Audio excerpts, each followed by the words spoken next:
everyone, this is Akhilesh Kumar Bind, PGT English, Kendriya Vidyalaya, Tengavalli. I hope you all will be fine. Hello friends, today in this audio lesson, we are going to deal with the first poem of our Hornbill book. The name of poem is A Photograph that has been written by Shirley Tulson. Okay, friends, we all know what is the importance of photograph. Why we people keep photographs when we go outside, when we visit some places, that time we want to click photographs. What is the reason? That's clear. Because a photograph has its some memories. The same memories we want to keep in form of photograph. It's clear? Whenever we see our photographs of our childhood, that time we become happy. We do the same. When we have a leisure time, that time what we do? Sometimes we open the albums and we begin to see photographs. When we see, we become so happy. We remember, oh, on that occasion, we have gone there. Like this. The same feeling you will find what has been given in this poem. It's clear?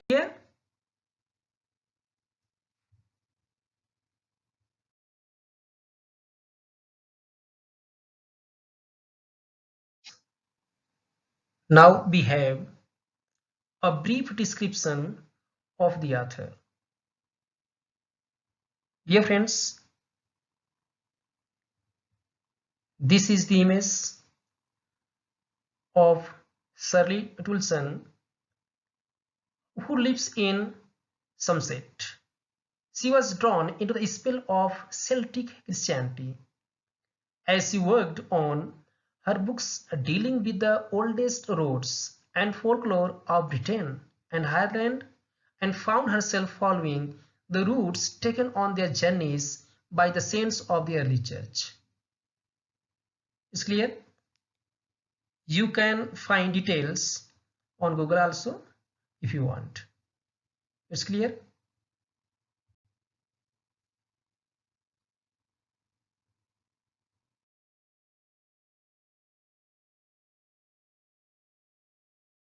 Now these are some books which has been written by author. Okay, Celtic Year, The Winter Solstice, Celtic Journeys, like this.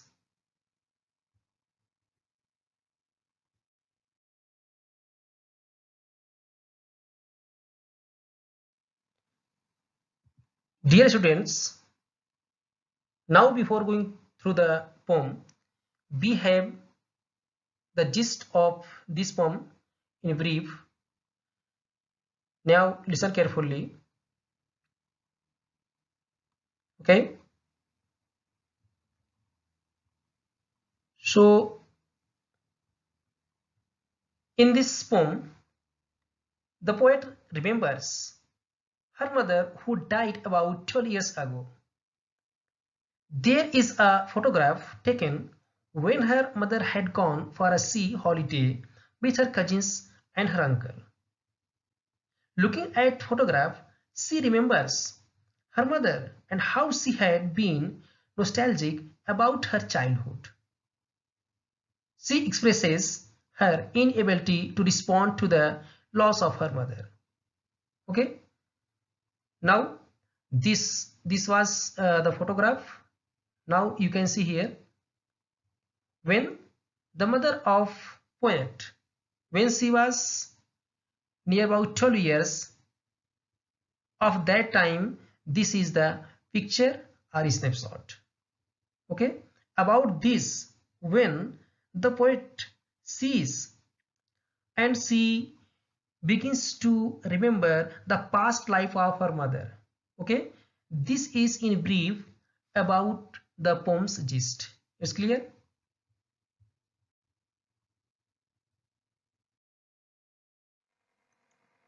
Dear friends, let's begin our poem, A Photograph by Shirley Tulson. Now listen carefully. First of all, lines of poem. The cardboard shows me how it was when the two girl cousins went paddling, each one holding one of my mother's hands. And see, the big girl, some 12 years or so. All three stood still to smile through their hair at the uncle with the camera. A sweet face, my mother's, that was before I was born. And the sea, which appears to have changed less, washed their terribly transient feet. Dear friends, here you will find word meanings. Cardboard, that is very stiff paperboard on which photographs was pasted. It's clear? And one more thing, this cardboard is a reference, and that reference in figure of speech is known as allusion. Okay, because here cardboard is another thing and it refers something. It's clear? Paddling, walking through shallow water in bare feet.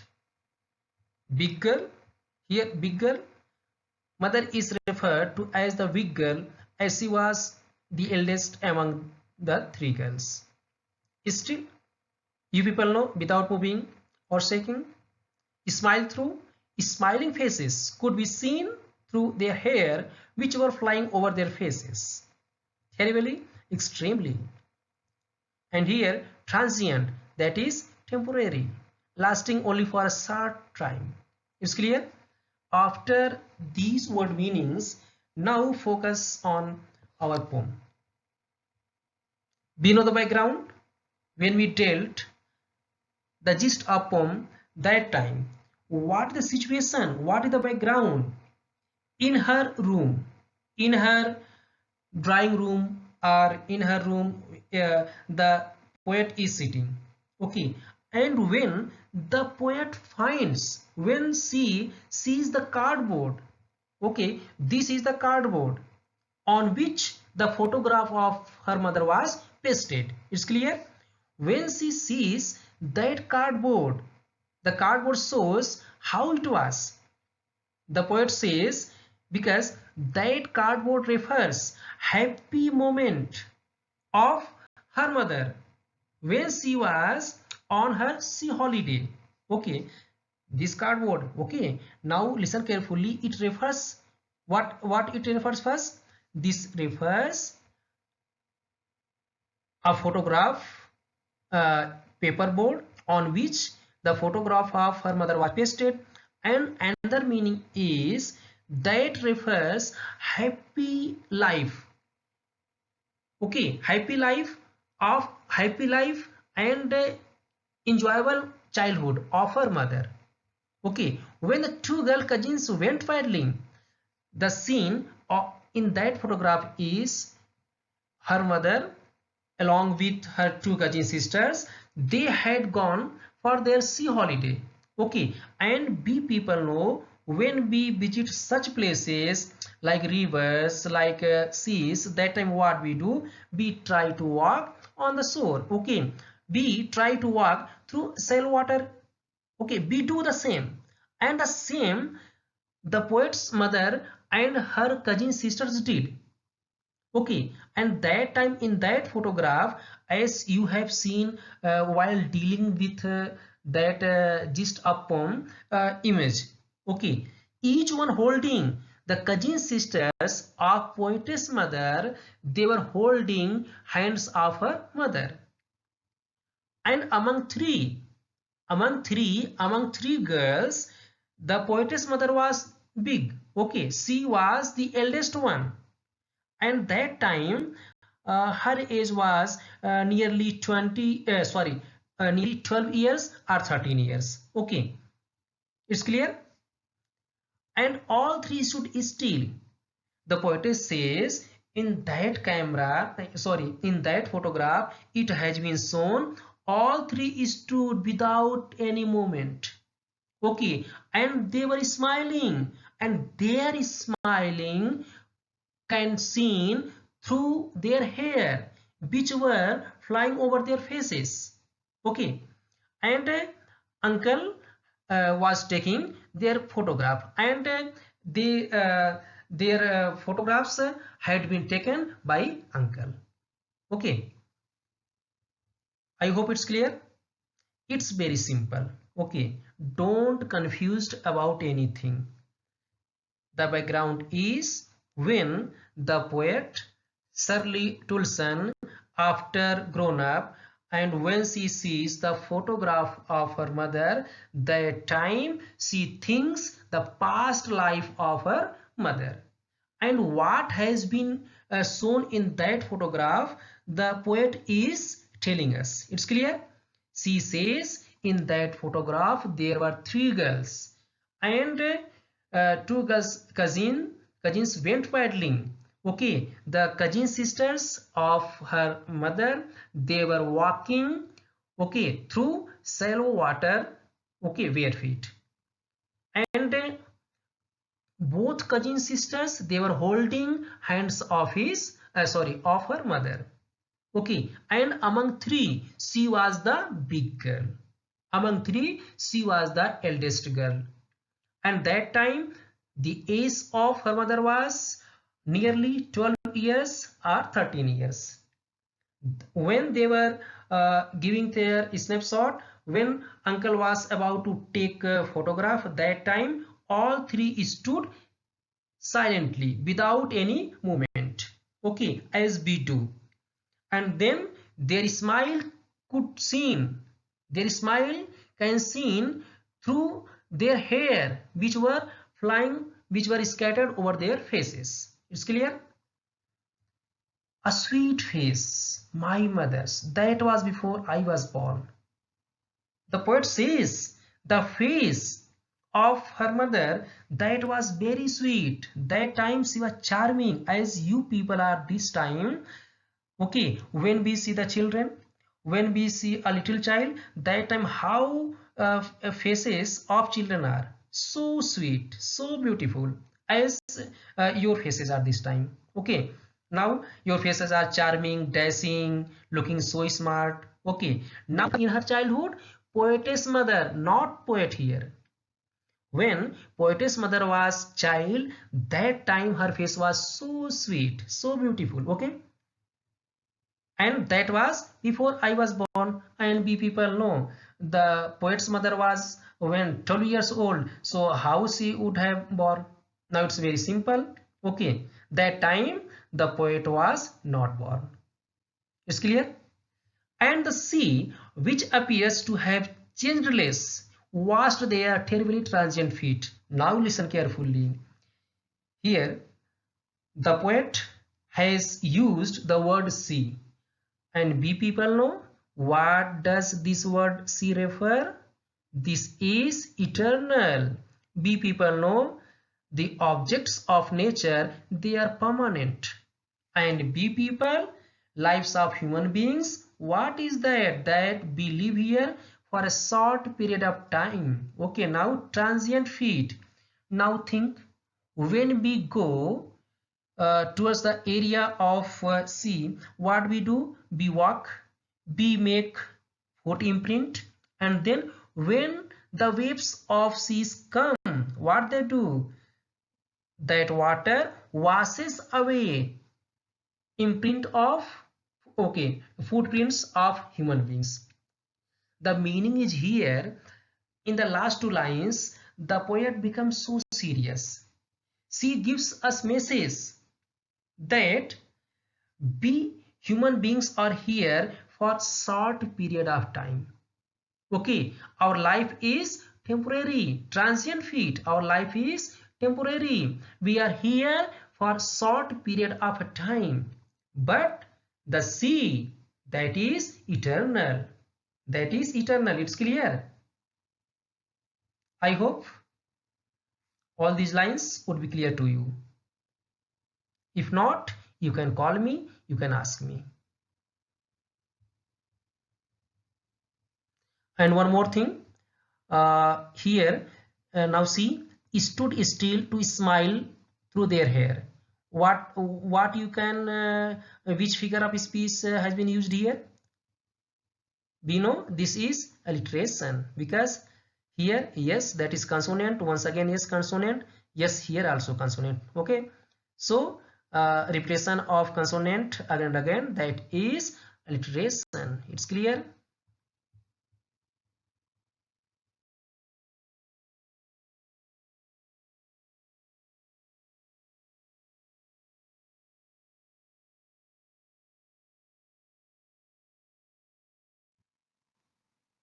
Now listen carefully. The poet says, some 20-30 years later, she would laugh at the snapshot. See, Betty and Dolly, she would say, and look how they dressed us for the beach. The sea holiday was her past, mine is her laughter. Both wry with the labored ease of loss. Okay? Now here, what meanings? Snapshots, that is photograph we know. Dressed as, put on clothes, that's very easy. Wry, disgusted. And another meaning is disappointed. Labored, achieved after a lot of hard work, done with great effort. Okay, labored, achieved after a lot of hard work, done with great effort. Each means comfort. It's clear? Now listen.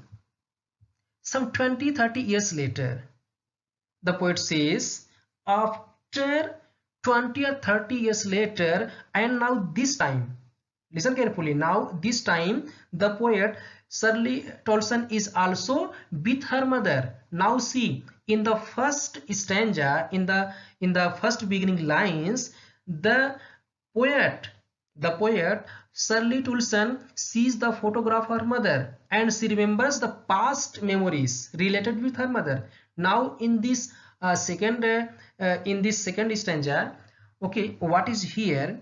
The poet Shirley Tolson, she remembers that moment when she was with her mother. Okay, now in this situation, mother and the daughter, that is poet, okay, in this situation they are here.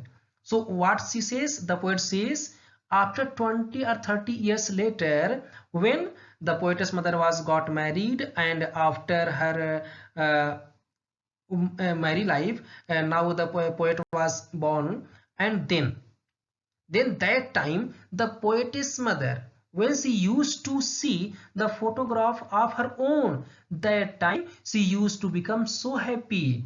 When the poetess mother would look at that photograph, she would laugh at.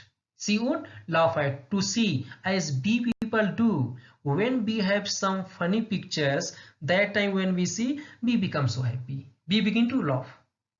The same the poetess mother used to do. And she used to say, what she would say, see, Betty and Dolly. And who these are, Betty and Dolly? You know very well, these two are cousin sisters of poetess mother. It's clear? She would say, and look how they dressed us for the beach. Now here, the poetess mother would appreciate the clothes of Betty and Dolly, which they wore on that day of their sea holiday. Okay, because that moment was happy moment of poetess mother, because she spent her holiday as we do. We enjoy too much, the same they enjoyed, and that's why whenever she used to see her old photograph with her cousin sisters, she used to be so happy. Okay, it's clear? Now once again the poet becomes serious. The sea holiday was her past, mine is her laughter. Listen carefully. The sea holiday was her past. Whose past? The poetess mother. Because the photograph of her mother when she had gone for sea holiday. Okay, that's why the poetess says the sea holiday was her past. That was her past. Whose past? Her mother's past. And for poet, that is laughter of her mother. Now how is it? Because when the poet remembers the past life which she had spent with her mother, and she remembers the laughing of her mother when her mother would laugh after seeing the photograph of her childhood. Okay, that time when her mother used to laugh at that snapshot, that was her past. Okay, that was her past, to think the happy moment of her life. And here the poet remembers to think, to remember the laughing of her mother. Okay, it's clear. And that is her past. Now what does it refer? Mine is her laughter. It's clear that sea holiday was past. That was the past of her mother, but the poet here says mine is her laughter. What does it indicate? It indicates that her mother would be no more. She would have passed away. That's why she says mine is her laughter. Now listen carefully this line, both rye with the labored edge of loss. What does this line refer? Labored edge of loss. Labored means, the meaning is here, after achieved after a lot of hard work, done with great effort, and each means comfort. Okay, this is oxymoron. This is one of the figure of a speech. It has been used here to show the effect. Which effect? Effect of loss. Okay, now see, when we think, now we are in class 11th. When we people think of our childhood, that time we become sad also. Okay, one side we become happy, but on the other side we become sad. We think how we were, how we enjoyed our childhood. Okay, like that. That's why there is loss for the poetess mother. What was that? That was her childhood. That was her childhood. And for the poet, what was loss? Loss of laughter of her mother. That's why the poet has used oxymoron to show effect of loss. It's clear? I hope it would be clear to you. Both rye with the labored edge of loss. Okay, when the poetess mother sees her photograph, she becomes nostalgically. She thinks of her past life, and the same the poet does. She also thinks the laughter of her mother. Is clear?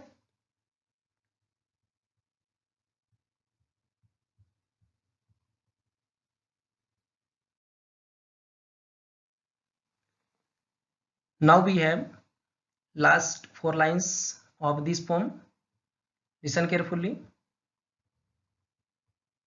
The poet says, now she has been dead nearly as many years as that girl lived, and of this circumstance there is nothing to say at all. It's silence silences. What meaning here? Circumstance, that is situation. Silences makes someone unable to speak. It's clear? Friends, we people know what poet was doing. She was remembering the past memories related with her mother.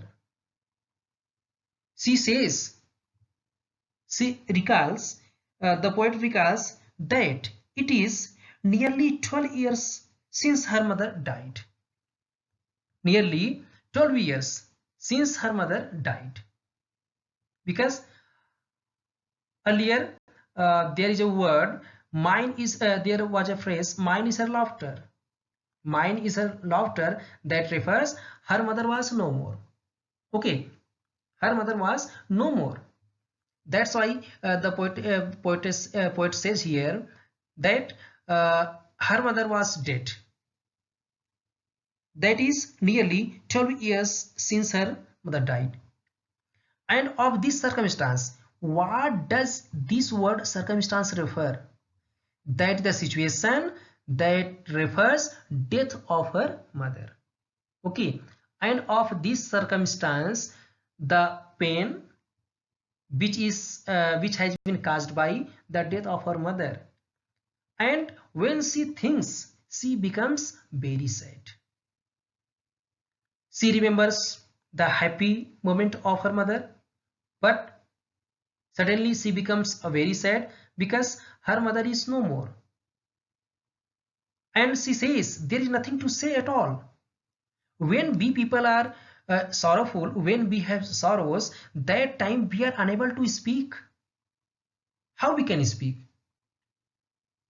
And she was alone there due to that situation, due to that gloomy situation. Now when we are sad, that time the atmosphere becomes gloomy, sadness, and that time we don't speak and we don't want to speak, only we feel that.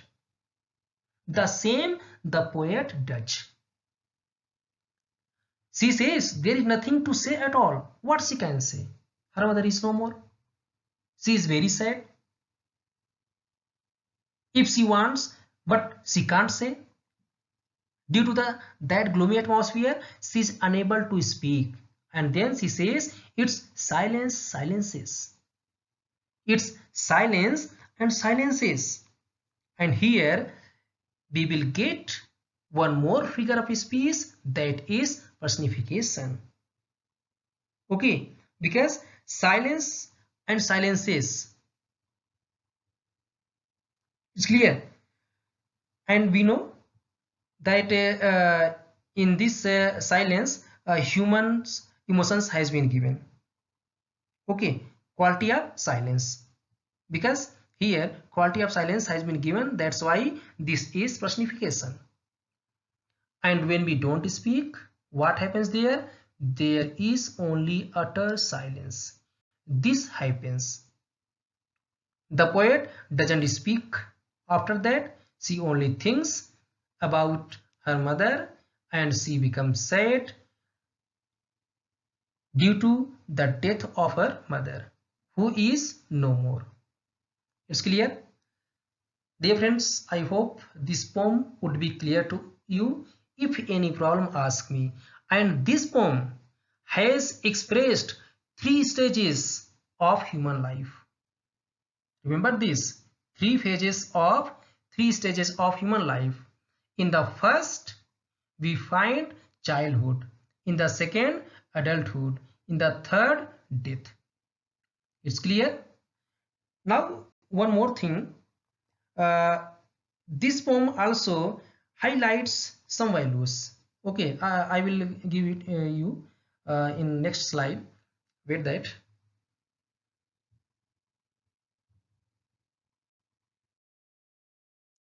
Friends, while dealing the lines of the poem, I have told you figure of speech. Now you can see here how many figure of speech have been used in the poem. First is allusion, that is a reference. Okay, and that is cardboard, which actually refers to the photograph. And alliteration, I have told you, look here, stood still, to smile, yes, yes, yes. And silences, yes, yes. Okay, it's clear. And one more, that is transferred epithet. Transient feat is an example of a transferred epithet in the poem. Okay, you can read here. And oxymoron, that was labeled is of loss and personification. Is clear?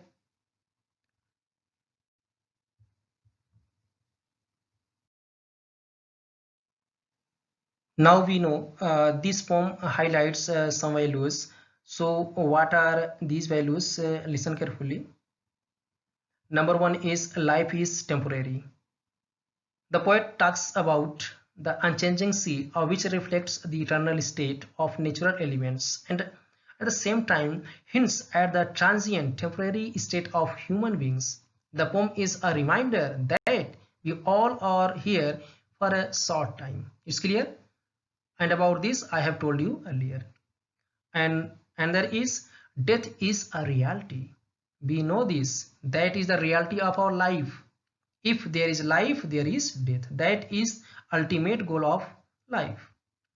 Another value highlighted here is that death is an ultimate reality, but it leaves the people speechless as the tries to bear the pain and loss. Importance of photographs. This is the very important point.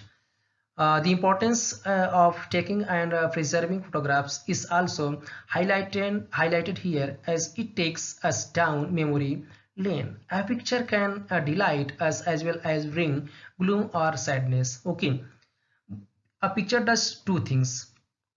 It delights us, it makes us happy, and same time sometimes it makes us sad also. Okay, moreover, people might change in course of time, but the memories attached with a photograph are eternal. Okay, the situations, physical development, there are many changes in the life of human beings, but the memories attached with a photograph, that is eternal. Is clear? These are values which have been highlighted in this poem. Now I hope the poem would be clear to you.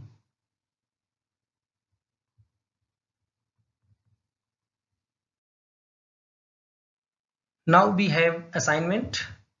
We have 7 questions. Note down the answers of these questions in our notebook. It's clear? Dear friends, I tried to help you about this poem, but if any problem about this poem, if any word meaning you couldn't understand, if any line of this poem you couldn't understand, please ask me frankly, without any hesitation. I always say this in each lesson. Okay, don't hesitate, don't feel shy. We teachers are with you. We will always try to help you. Only show your intent. It's clear? Now, dear friends, this audio lesson is going to end. Thank you, everyone.